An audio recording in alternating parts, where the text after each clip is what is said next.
कालमती गांव में एक पत्ता तक नहीं हिल रहा था। बस भयानक गर्मी और मौत जैसा सन्नाटा था। पर सबसे अजीब बात यह थी कि गांव के खेत में गड़ा वह लकड़ी का पुतला हर रात अपने आप एक कदम आगे बढ़ रहा था। इसलिए गांव में खौफ इतना था कि शाम ढलते ही लोग अपने अपने दरवाजे बंद कर लेते थे, क्योंकि किसी ने भी उस पुतले को वहां नहीं गाड़ा था। लोग कहते हैं वह एक रात अचानक जमीन फाड़कर बाहर निकल आया था। लेकिन एक रात गांव के उस सन्नाटे को एक दर्दनाक चीख ने चीर दिया। सुबह एक औरत की लाश उसके घर के बाहर पड़ी मिली। उसका शरीर बिल्कुल नीला पड़ चुका था, जैसे किसी ने उसके जिस्म का सारा खून चूस लिया हो। और उस दिन से रात होते ही गांव में कुत्तों के रोने की आवाजें गूंजने लगी। लोग डर के मारे रात भर सो नहीं पाते थे, क्योंकि हर रात उन्हें अपने बंद दरवाजों के बाहर से अजीब अजीब आवाजें सुनाई देने लगी थी। लोग अपने बच्चों को सीने से लगाए अंधेरे में थर थर कांपते रहते, लेकिन फिर भी सुबह होते ही किसी न किसी की लाश मिलती थी और उनके चेहरों पर डर साफ दिखाई देता था। इसलिए गांव वालों का डर अब भयानक दहशत में बदल चुका था। ऐसा लगने लगा था जैसे अगला नंबर किसी का भी हो सकता है। फिर एक दिन सब मिलकर सरपंच के पास आकर विनती करने लगे, ये सब कैसे रोका जाए।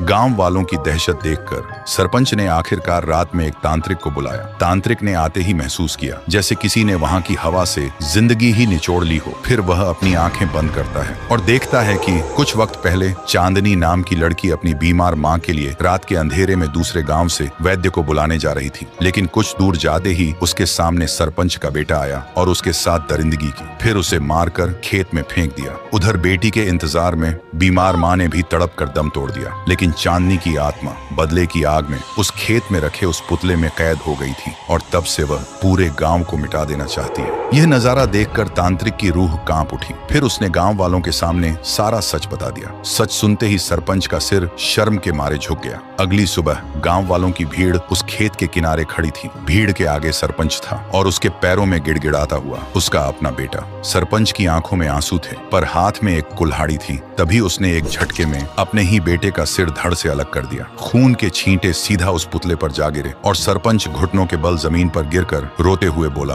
तेरा बदला पूरा हुआ चांदनी। इस पापी खून से अपनी प्यास बुझा ले और इस गांव को बख्श दे। तभी आसमान का रंग बदल गया और देखते ही देखते वह पूरा पुतला राख बनकर हवा में उड़ गया। उस दिन के बाद से कालमती गांव में मौत का सिलसिला तो रुक गया था, लेकिन उस खेत की तरफ जाने की हिम्मत आज भी कोई नहीं करता। तो दोस्तों, बुरे काम का अंजाम हमेशा बुरा ही होता है। आप अपने पाप दुनिया से तो छुपा सकते हैं, लेकिन ऊपर वाले से कभी नहीं छुपा सकते।